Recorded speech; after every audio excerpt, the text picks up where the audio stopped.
Hello and welcome to all our viewers in Nigeria and around the world to News Cycle on Global Television, coming to you live from the nation's capital, Abuja.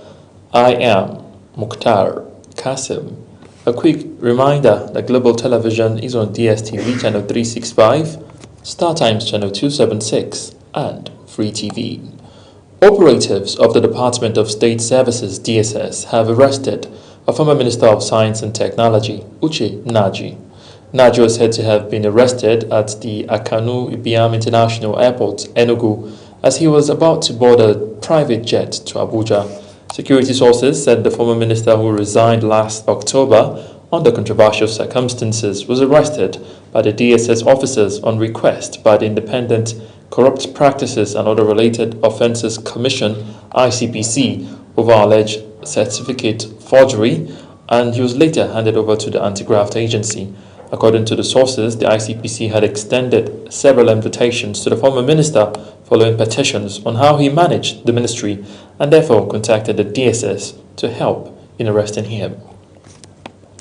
President Bola Tinubu has reaffirmed his administration's commitment to building a developed Nigeria through sustained infrastructure and improved governance. The president gave the assurance during the commissioning of a Federal Capital Territory project in Kwali Area Council, Abuja. Kabir Hassan reports. President Tinubu, represented by President of the Senate, Godswill Akpabio, said his administration remains focused on delivering projects that improve the lives of Nigerians and accelerate national development. He noted that strategic investment in road and other critical infrastructure are laying the foundation of economic growth, better service delivery, and improved living standard across the country. For too long, the strength of our rural communities was held back by poor access roads. Crops rotted away before reaching the markets. Young people left because the road to their area were impossible. Instead of taking them up, the roads were bringing them down. Those things have changed today. The president said the Renewed Hope agenda is translating into visible projects aimed at strengthening communities and creating opportunities for citizens. The FCT Minister, Nyesom Wike, said the successful delivery of projects reflects the administration's determination to fulfill its promises to Nigerians through visible infrastructure development. We're in one of the satellite towns. Like you have said before, development must not only be concentrated at the center. Development must be taken to the satellite towns. Since you assumed office in May 29, 2023, you gave a directive to the FCT to make sure that development goes to all the nooks and crannies of the FCT. Wike assured residents that more projects will be completed across the Federal Capital Territory as government continues to improve governance, stimulate economic growth, and enhance the quality of life. He thanked the president for providing the needed support to transform the nation's capital, assuring residents that the FCT administration will remain committed to delivering quality infrastructure that meets the needs of the people. Kabir Hassan, Global TV News. The Minister of Information and National Orientation, Mohammed Idris, has called on members of the Chartered Institute of Professional Printers of Nigeria to put behind them nearly 2 decades of internal crisis and unite for the growth of the profession. The minister made the call at the Nigeria Printing Industry Stakeholder Summit in Abuja with the theme From Resolution to Resilience. Sadia Yakubu reports. Addressing stakeholders at the summit, Minister of Information and National Orientation Mohammed Idris urged SIPON members to rally behind the Institute's leadership following the resolution of its prolonged leadership dispute, stressing that only a united body can effectively engage government and attract opportunities for the industry. The minister described the 19-year legal battle as a setback to the profession, noting that resources expended on litigation could have been channeled towards innovation, capacity building, and industry development. He charged the leadership of the Institute to embrace reconciliation, inclusiveness, and collective progress assuring stakeholders of the federal government's support in repositioning Nigeria's printing industry for competitiveness and growth. In 19 years, look at the kind of petitions and legal hurdles you have thrown at each other, retarding your growth, stifling your own progress, and making it impossible for you to unite and get the best out of government and the industry itself.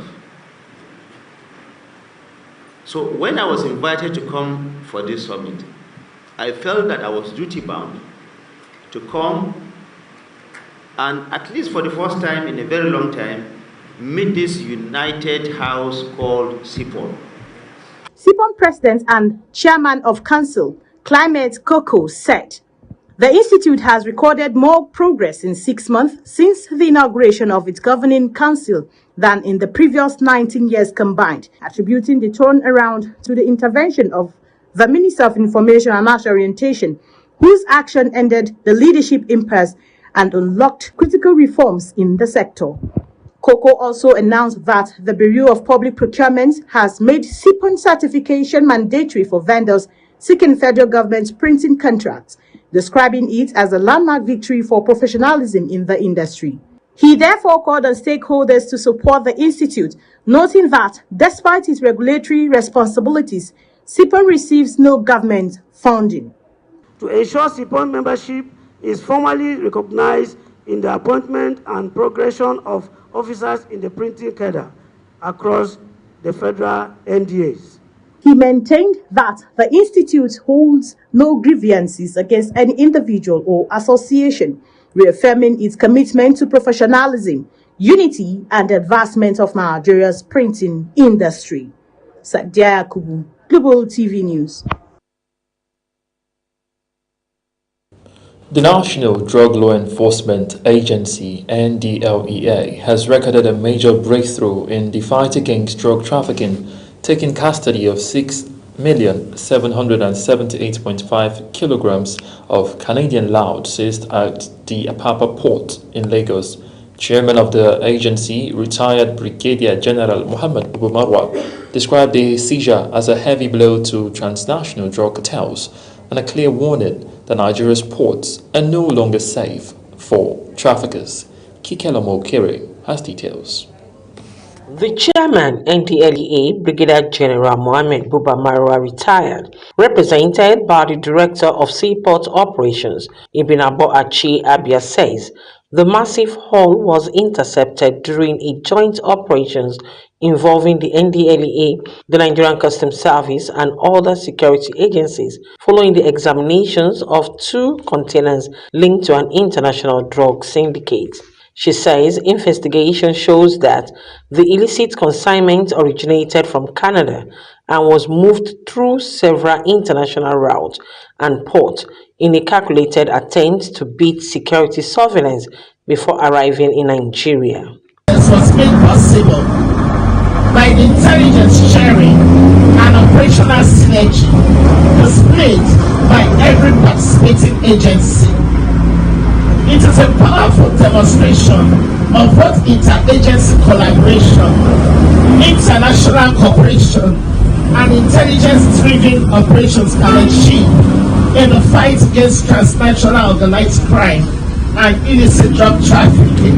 Marwan warns that the agency will not stop at mere confiscation, but will aggressively go after the financial structures of the syndicates to ensure traffickers derive no benefit from their illicit trade. Resolute.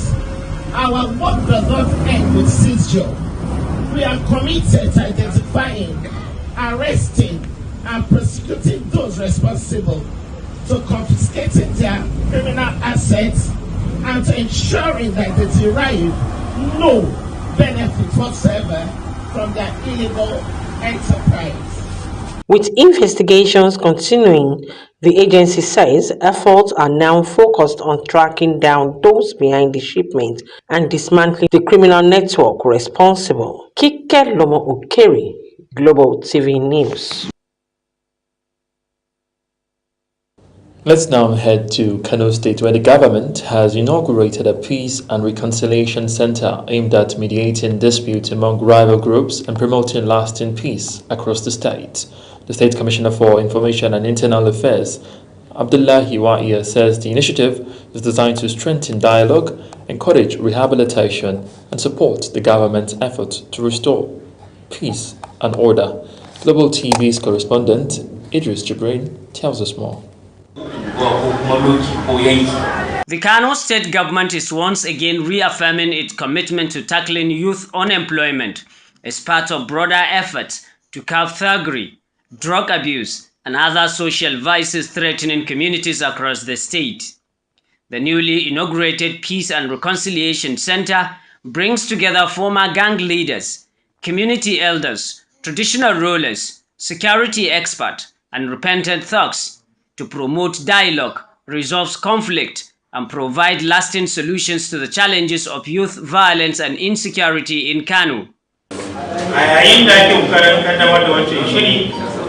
As we work toward establishing our self-corridor program, we are also inaugurating this forum, which will focus on peace building through dialogue and the peaceful resolution of conflict among different communities across the state. Traditional rulers described dialogue and community engagements as essential tools for addressing youth violence. They urged parents, community leaders, and young people to embrace peace and work together to build a safer and more prosperous Kano. The traditional institution also pledged its continued support for the initiative, assuring the government of closer collaboration with security agencies and community stakeholders to discourage criminal activities and promote peaceful coexistence at the grassroots. We thank God for selecting us to be part of this important assignment. Promoting peace in society is highly valued in Islam, and we will do our best to ensure lasting peace.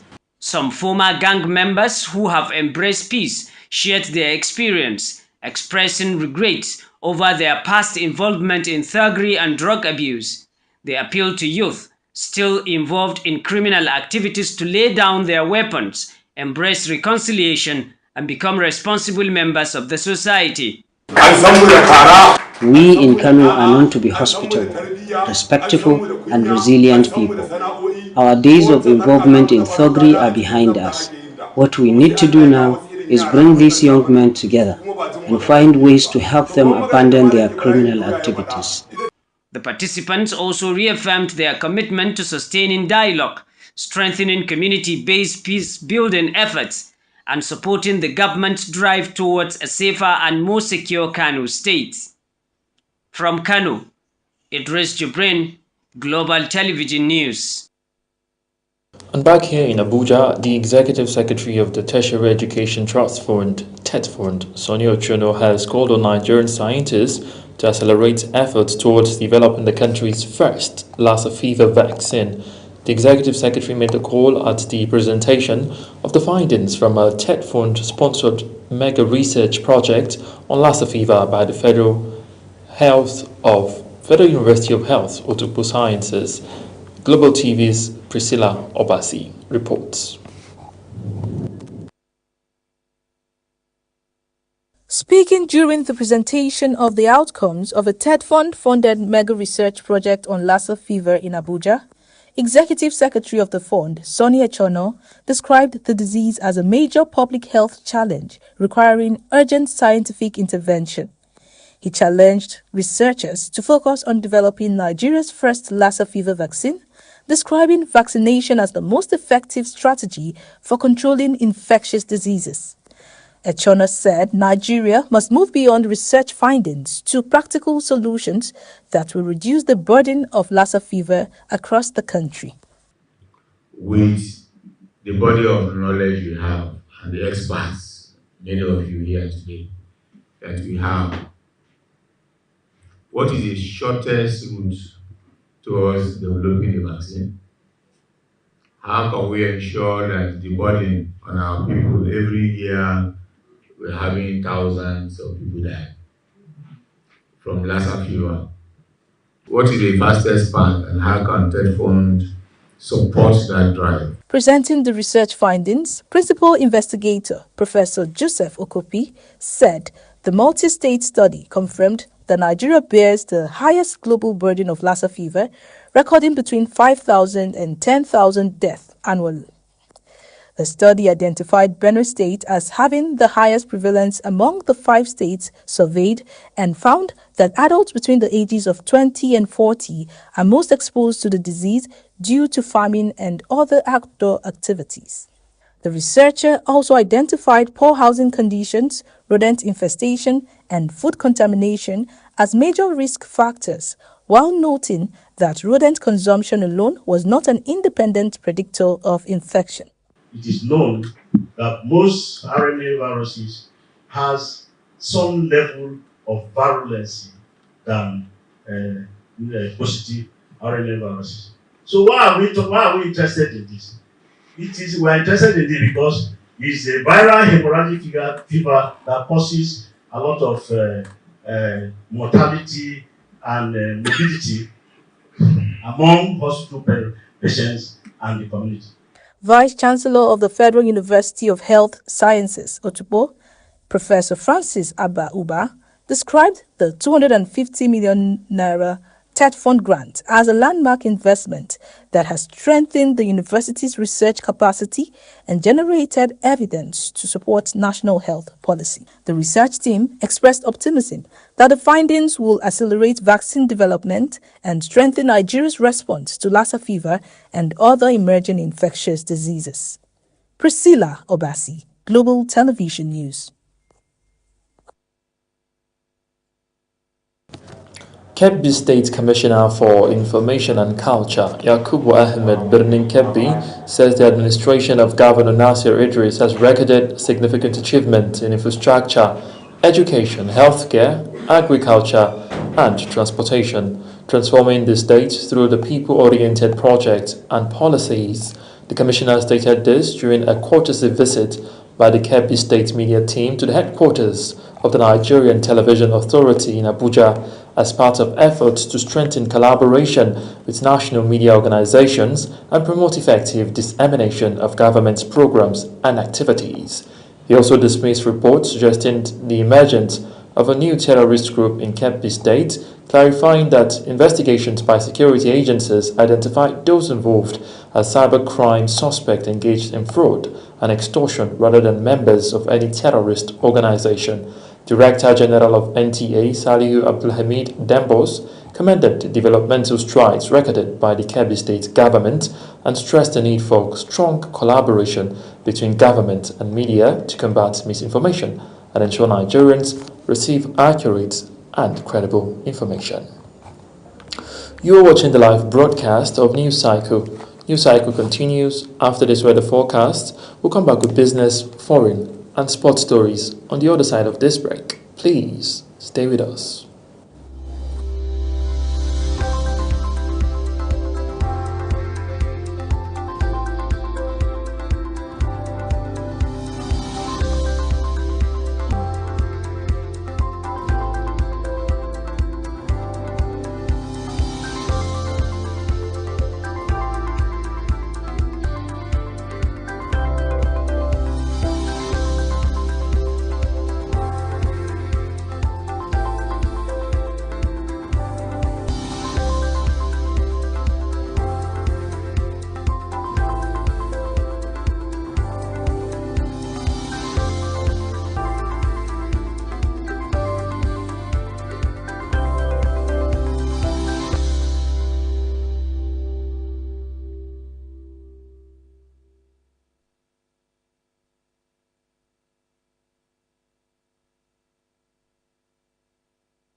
You're welcome back from that break. And now to business, where the federal government has launched the distribution of 1 million improved hybrid cocoa seedlings as part of efforts to revive Nigeria's cocoa industry, boost export earnings, create jobs, and improve the livelihoods of cocoa farmers. Speaking at the flag-off ceremony held at the Cocoa Research Institute of Nigeria in Ibadan, Oyo State, the The Minister of Agriculture and Food Security, Senator Abubakar Kyari, described the initiative as a key component of the National Cocoa Developmental Plan under President Bola Tinubu's Renewed Hope agenda. The minister added that the program is designed to address long-standing challenges affecting cocoa production, including aging plantation, low productivity, climate change, and limited access to improved plant materials. Meanwhile, the federal government has set a target of generating 2.5 trillion naira in independent revenue in 2026. The acting executive chairman and chief executive officer of the Fiscal Responsibility Commission, Charles Abana, disclosed this during a meeting between the commission's management and the secretary to the government of the Federation, Senator George Akume, in Abuja. In a statement by the office of the secretary to the government of the Federation spokesman, Chris Abana, the target followed the Commission's monitoring of approximately 1.84 trillion naira in independent revenue generated by ministries, departments and agencies as of September 2025. And now to the foreign scene, where the federal government has assured Nigerians residing in South Africa of their safety, even as fresh concerns over xenophobic tensions and renewed anti-immigrant protests continue to trigger calls for stronger diplomatic action. The call comes after Nigerians reportedly stormed the country's embassy in Pretoria as xenophobic tensions escalate while another batch of 269 Nigerians evacuated from South Africa arrived at the Murtala Muhammed International Airport, Lagos State, marking the second government-coordinated evacuation exercise in recent weeks. Meanwhile, Britain's Chancellor Rachel Reeves says the UK's support for Ukraine will not waver when the country's new Prime Minister takes office. Speaking during a visit to Kyiv following the resignation of Prime Minister Keir Starmer, she said Andy Burnham, who is favoured for the position, will stand with Ukraine both as a government and as a people. And now to sport, where the Nigeria Shooting Sports Federation is seeking closer collaboration with the Nigerian police force to strengthen firearm regulation and promote responsible shooting sports in the country. The call was made during a courtesy visit to the Inspector General of Police, Olatunji Ditu, where Federation President Commodore Shetima Mohammed proposed a joint framework for vetting sports shooting. Our correspondent Anita Patrick tells us more.